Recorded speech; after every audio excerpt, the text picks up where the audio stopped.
এই মুহূর্তে যে খবর আপনাদের জানাবো, বুধবার থেকে 3 দিনের ট্রাক ধর্মঘটের ডাক দেওয়া হলো। ট্রাক মালিকদের তরফে 3 দিনের ট্রাক ধর্মঘটের ডাক দেওয়া হয়েছে আগামী বুধবার থেকে। 7 দফা দাবি ট্রাক মালিকদের, আর এই 7 দফা দাবিকে সামনে রেখে এই ধর্মঘটের ডাক। ট্রাক ধর্মঘটের জেরে পণ্য পরিবহনে সংকটের আশঙ্কা। তীব্র সংকট তৈরি হতে পারে পণ্য পরিবহনে উৎসবের মুখে। আপনাদের আরও একবার জানিয়ে রাখবো, 3 দিনের ট্রাক ধর্মঘটের ডাক দেওয়া হয়েছে বুধবার থেকে। ট্রাক ধর্মঘটের ডাক অর্থাৎ 11, 12 এবং 13ই সেপ্টেম্বর ট্রাক ধর্মঘটের ডাক দিয়েছে ট্রাক মালিকরা। 7 দফা দাবি রয়েছে, এই 7 দফা দাবিকে সামনে রেখেই ট্রাক ধর্মঘটের ডাক। উৎসবের মরশুমে এই ধর্মঘটের জেরে পণ্য পরিবহনে তীব্র সংকট তৈরি হবে, পণ্যের সরবরাহে প্রভাব পড়বে, সেক্ষেত্রে বিভিন্ন ক্ষেত্রে সমস্যা তৈরি হবে এমনটাই মনে করছে বিভিন্ন মহল। 3 দিন টানা ট্রাক ধর্মঘট, বুধবার থেকে এই ধর্মঘটের ডাক দেওয়া হচ্ছে ট্রাক মালিকদের সংগঠনের তরফে। 7 দফা দাবিতে ট্রাক ধর্মঘটের ডাক 11, 12 এবং 13ই সেপ্টেম্বর। উৎসবের মুখে এই ট্রাক ধর্মঘটের জেরে পণ্য পরিষেবায় তীব্র সংকট, তীব্র প্রভাব পড়ার সম্ভাবনা রয়েছে। নিত্য প্রয়োজনীয় জিনিসপত্রের দাম বৃদ্ধির সম্ভাবনাও থাকছে এমন আশঙ্কাও করছে বিভিন্ন মহল। বুধবার থেকে 3 দিনের ট্রাক ধর্মঘটের ডাক, এই ধর্মঘটের ডাক দিয়েছেন ট্রাক মালিকরা।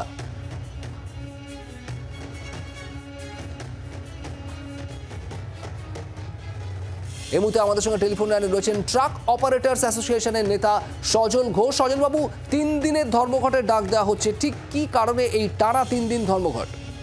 দেখুন, বিষয়টা আমাদের বহুদিন আগেকার থেকে আমরা যে ধর্মঘট না, অ্যাকচুয়ালি চাকা জ্যামের ডাক আমরা দিয়েছি সারা পশ্চিমবঙ্গ জুড়ে, যে আমাদের যে ওভারলোডিং আছে এই ওভারলোডিং এ নির্মূল, মানে একদম পুরো জিরো টলারেন্সের যে জায়গায় নিয়ে আসতে হবে। এবং যেভাবে ওভারলোডিং রাস্তাঘাটে চলছে তাতে রাস্তাঘাট ভাঙছে, আমাদের অর্থনৈতিকভাবে ক্ষতি হচ্ছে। এবং পুলিশের একটা জুলুম আমাদের মধ্যে রয়েছে, পুলিশের জুলুম সঙ্গে ডাক পার্টির জুলুম সঙ্গে ট্রাফিক পুলিশের জুলুম, এই আপনার কাছে এই প্রচুর পরিমাণে আমাদের হয়রানি হতে হচ্ছে। 3 নম্বর হচ্ছে আজকে যেভাবে ওই ব্রিজ গুলো চলছে, একটা বেসরকারি ওই ব্রিজ, ওই বেসরকারি ওই ব্রিজ থেকে আমাদের প্রপার লোডের গাড়ি থেকে 336 টাকা করে 236 টাকা করে নেওয়া হচ্ছে। এর আমরা তীব্র প্রতিবাদ জানাচ্ছি। আমরা তার জন্য এরপরে আরো আমাদের 7 দফা দাবির ভিত্তিতে আগামী 11, 12, 13 72 ঘন্টা চাকা জ্যামের ডাক দেওয়া হয়েছে। সজলবাবু, এই 3 দিন টানা ধর্মঘট, সেক্ষেত্রে তো সব দিক থেকেই মানে পণ্য পরিষেবায় তারা তীব্র প্রভাব পড়বে, চূড়ান্ত সংকট তৈরি হওয়ার একটা আশঙ্কা দেখা দিচ্ছে। নিত্য প্রয়োজনীয় জিনিসপত্রের দাম বৃদ্ধিও হতে পারে এমন আশঙ্কাও তো থাকছে। না, বিষয়টা দেখুন, আমাদের এখন আমরা দেয়ালে পিঠ থেকে গেছে। আমাদের যে সমস্ত গাড়ি আছে একটা, মানে আমাদের ট্রাক একদম রাস্তায় চলতেই পারছে না, এমন পরিস্থিতি হয়ে গেছে। আমরা আমাদের পেপার মেনটেন করতে পারছি না, আমাদের ইএমআই দিতে পারছি না। আজকে যে আমাদের নির্যাতিত হতে চলেছে, এই যে ট্রাকের উপরে যে নির্যাতন চলছে, এই এমনিতেই পুলিশের নির্যাতন চলছে, এমভিআই নির্যাতন চলছে, সঙ্গে যে সমস্ত বেসরকারি মানে অ্যাকচুয়ালি প্রাইভেট সেক্টরের দ্বারা যে টুল রোড গুলো চলছে, এই টুল গেট গুলো, টোল গেট, ওয়ে ব্রিজ গুলো শুধু আমাদের থেকে 236 টাকা করে নিচ্ছে এবং রাতের অন্ধকারে সমস্ত ওভারলোড গাড়িগুলোকে ম্যানিপুলেট করে তারা যে পুলিশি জুলুমের কথা বলছেন বা ওভারলোডিং এর জন্য অতিরিক্ত টাকা আদায়ের কথা বলছেন, এগুলো কি প্রশাসনের কাছে আপনারা জানিয়েছিলেন? তাদের দৃষ্টি আকর্ষণ করেছেন? আমরা শুধু জানাইনি, আমরা অনেকবার জানিয়েছি এবং আমাদের মানে প্রচুর পরিমাণে লেটার আমরা প্রশাসনকে দিয়েছি এবং প্রশাসনের কাছে বলা সত্ত্বেও আমাদের এই সমস্যার সমাধান হয়নি।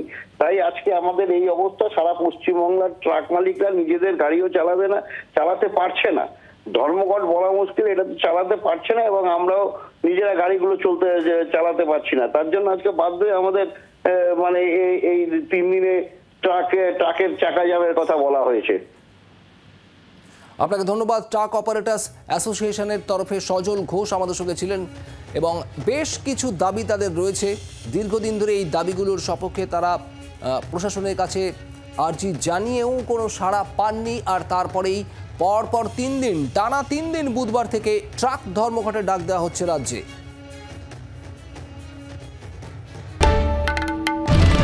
বাংলার আওয়াজ, বাঙালির আবেগ, জি 24 ঘন্টা।